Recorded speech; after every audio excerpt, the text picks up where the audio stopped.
Om Shri Ganeshaya Namaha. Jai Shri Hari Vishnu Bhagwan. Jai Mahalakshmi Mata. This is the 13th chapter of the Vaishakh Maas Mahatmya of the Vaishnav Khand of the Skand Purana. Chapter 13. Yam is consoled. Brahma said, "What is the miracle seen by you? Why do you feel excessively sad? Distress caused to saintly people will cause trouble to one till one's death. Merely by uttering the name of Hari, the greatest reign is attained. Won't the people then go to the world of Hari at the bidding of the king? One obeisance offered to Govind is on a par with the valedictory bath after 100 horse sacrifices. A person who performs a sacrifice undergoes rebirth, but obeisance offered to Hari prevents further birth. Of what avail is Kurukshetra, and of what use is Saraswati to him, if the two syllables Ha, Ha and Ri, Ri are present at the tip of his tongue? A Brahman might have had sexual intercourse with a Chandal woman, particularly when she is having her monthly course. Even then, if he remembers Vishnu at the time of death, he will attain his Vishnu's reign. Since remembering him is liked by Vishnu, one attains Sayujya with Vishnu in spite of mass of sins produced as the result of eating forbidden food. Such is the month named Vaishakh, as Vishnu is fond of it, O Yam. Even by listening to the holy rites thereof, one is liberated from all sins.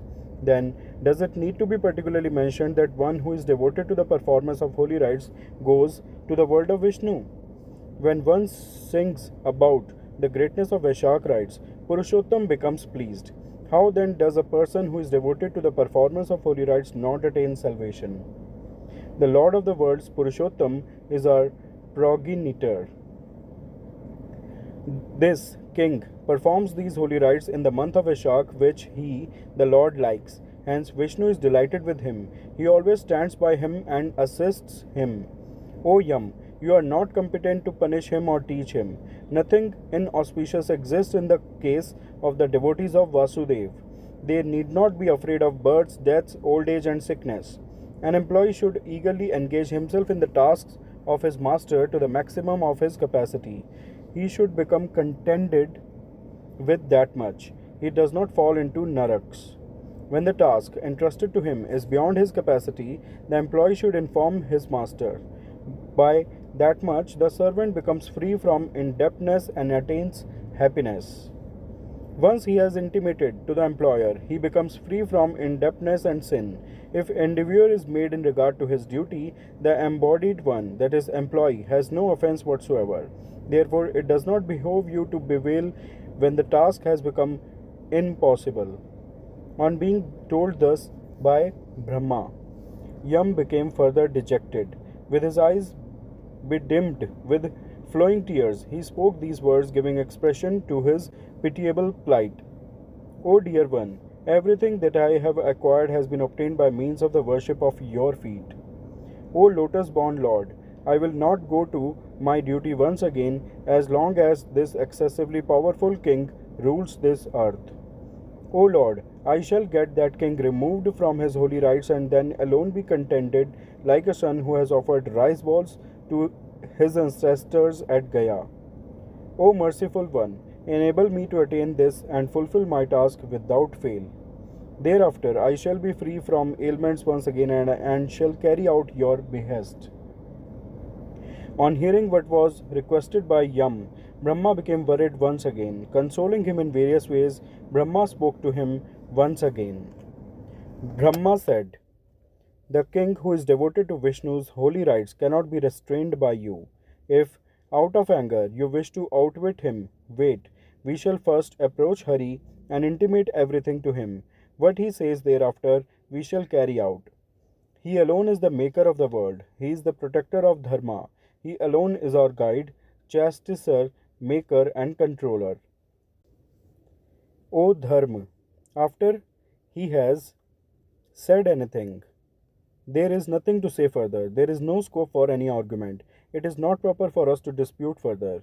On the earth, too, nowhere do we find anyone arguing after the king has decisively ordered anything." Having consoled Yam thus, Brahma went to the ocean of milk along with him. He eulogized Purushottam, who is the supreme lord devoid of gunas, attributes, and is one of the form of knowledge alone, who can be attained only through Samkhya and Yog, who is single and without a second.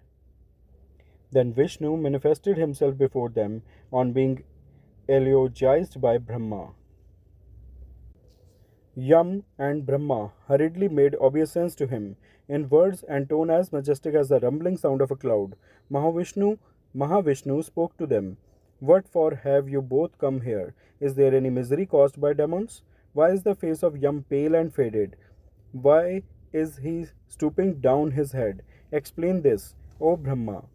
On being told thus, the lotus born Lord said, when the king, the most excellent one among your servants, is engaged in administering the kingdom, men who are devoted to the holy rites of Vaishakh attain the immutable great region. Hence, Yama's city has become vacant. Therefore, Yam is exceedingly sad. He fought with the king. In order to kill him, he raised his staff, but he has been defeated by your discus. He therefore came to me.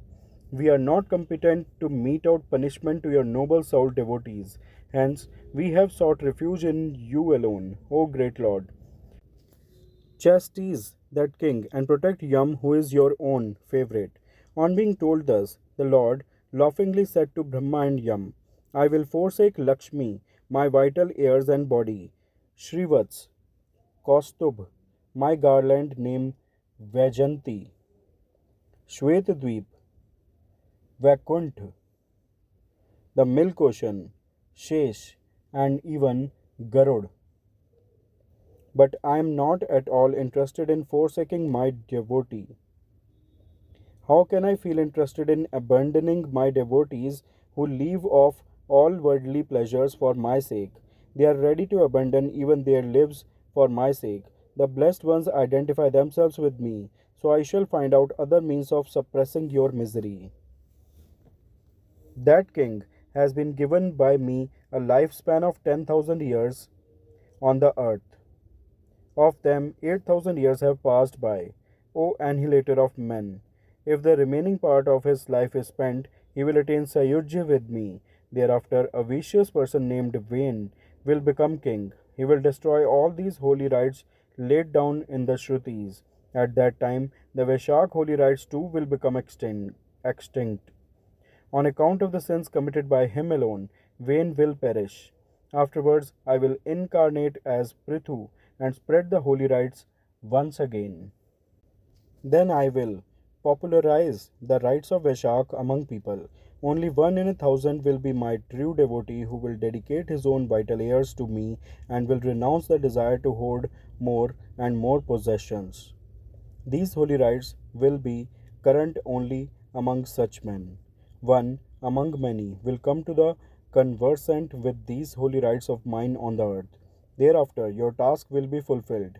O annihilator of men, do not be sad. I shall make all noble souled men observing the Vaishakh rites give you your share in this month of Vaishakh. After some time, I will make the king also give you your share. Thereafter, therefore, pacify your grief. One enjoys your share with heroism as the present, because you are an enemy superior in strength. One who continues to partake of his share does not feel miserable. Men should give arghe unto you every day at the time of their holy bath. On the last day of Vaishakh, they must, with you in a view, offer a pot filled with water and cooked rice mixed with curds. If they do not do so, their observances of the holy rites of Vaishakh shall be fruitless. Hence, eschew anger towards a king who is devoted to me. He will give you your share. Those men who give you your share and perform the great holy rites of Vaishakh should not have any hindrance on account of you. If they manifestly worship only me and shun you, the protector of dharmas, O blessed one, you will punish them at my bidding. I shall send Sunand to make the king give you your share. At my behest, he will go and make him give your share. Even as Yam stood waiting thus near him, the Garud vehicle lord dispatched Sunand to enlighten the king to pay Yam's share. He went there, advised the king, and came back once again near the lord. Having consoled Yam thus, Vishnu vanished there itself. Brahma also consoled Yam himself and allowed him to go quickly. He was extremely surprised and he went to his abode along with his followers. Somewhat delighted in his mind, Yam went back to his city. Thereafter, urged by the directive of Vishnu and the advice tendered by Sunand, all the people who observe holy rites of Vaishakh give the share unto Yam. If men do not honor Dharmaraj and offer the share, he himself takes away their merit accruing from Vaishakh rites. Every day in the month of Vaishakh, the devotee should take his holy bath and offer argh to Yam. If this is done, there is merit, otherwise, everything shall be futile. At the outset, a pot filled with water and cooked rice mixed with curds should be offered by people to Dharmaraj on the full moon day in the month of Vaishakh. Afterwards, the man should offer the same on behalf of the mains and his preceptor. Thereafter, he should offer the same to Lord Janardhan, the slayer of Madhu. Cold water, cooked rice mixed with curds, betel leaves, fruits, and monetary gifts, all placed in a bell metal vessel, should be given to a Brahman. He should give a divine image of the deity Madhusudan to a Brahman who expounds the monthly holy rites and may happen to suffer due to poverty. The devotee should honor the same expounder of holy rites with all his riches. Thus directed by Sunand, the king did everything accordingly. He spent the remaining part of his life enjoying all worldly pleasures as he pleased. Accompanied by sons, grandsons, and others, he went to Hari's abode. When that king went to Vaikuntha, the base ruler, Vain, became king. All the holy rites, particularly the Vaishakh rites, were destroyed by that vicious one. They lost their popularity on the earth once again. They were mostly the cause of salvation. No one knew these splendid holy rites laid down for the month of Vaishakh. The mind will become fervently inclined towards Vaishakh holy rites only when the merits acquired in the course of many births fructify. Mathila said, "Indeed, the vicious king Vain was present in the earlier Manvantar. This king, the scion of the family of Ikshvaku, is present in this Vaivasvat Manvantar. This has been heard by me before. It is being described by you now also. He, Kirtiman, has gone to Vaikuntha. Vain will be the king afterwards. How can this be?" O Shrutudev of great intellect, clear this doubt.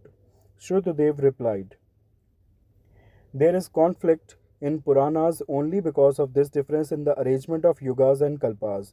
You shall not have any doubt about its authenticity if the story happens to involve apparent contradictions. When the daily kalp has passed, this story is permanent and splendid. It was narrated to me by Markandeya and that has been recounted to you, O king.